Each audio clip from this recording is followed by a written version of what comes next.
ကဲ TKO နဲ့ထပ်မံပြီးတော့ရှုံးနေခဲ့ပြန်တဲ့စိုးနာဦးဗျာမင်္ဂလာပါတခုတို့ channel ကနေတော့ကြိုဆိုပါတယ်ကျွန်တော်တို့ဒါ1 Friday Fight 141ရဲ့ကျွန်တော်တို့ဒါ Family Fury Group ကနေပြီးတော့စင်တင်လာတဲ့ကစားသမားတွေတွေကကျွန်တော်တို့ဒီနေ့1 Friday Fight 141မှာဒုတိယတတိယမြောက်အနေနဲ့ထိုးတက်ရတဲ့မြန်မာ fighter တဦးကတော့ကျွန်တော်တို့ဒါစိုးနာဦးပဲဖြစ်ပါတယ်အဲ့တော့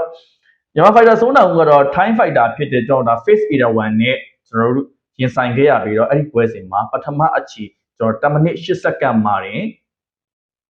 အလဲထိုးနဲ့ဒါ3ချိန်တိတိ knock down ကျခဲ့ပြီးတော့ဒါကျွန်တော်တို့ technical knockout ပေါ့နော် TKO နဲ့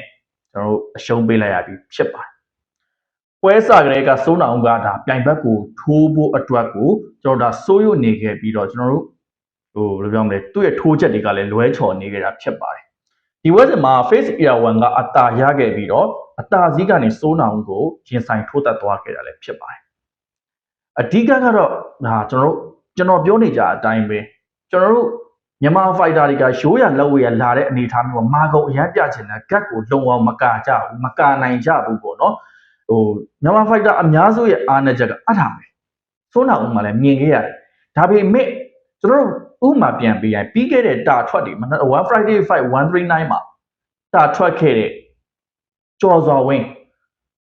gap ကိုလုံချက်ဗျာလုံမလုံတကယ်ကိုလုံအောင်သူအနေနဲ့ကာသွားပြခဲ့တာကျွန်တော်တို့အတားရအတွေ့အကြုံယူလို့ရတယ်ဒါပထမဦးဆုံးပွဲထွက်တဲ့ကစားသမားလေးနော်ဒီကစားသမားလေးတောင်ဒီလိုလုပ်ပြသွားချင်ဒီလူတွေမလုပ်နိုင်ဘူးလားကျွန်တော်တို့ဒါစဉ်းစားကြဖြစ်သွားပြီ okay ဆိုတော့စိုးနာဦးကလည်းကျွန်တော်ဒါ Family Fury Group ကနေပြီးတော့စင်တင်လေ့ကျင့်ပေးနေတာဖြစ်ပြီးတော့ကျွန်တော်ဒါဝမ်းမှာဆိုရင်တော့3ပွဲကစားပြီးချိန်မှာတော့အခုဆိုရင်တော့2ပွဲရှုံး1ပွဲနိုင်ဆိုရလက်ကိုပိုင်ဆိုင်သွားပြီပြိုင်မဲ့ fighter ကျွန်တော် Thai fighter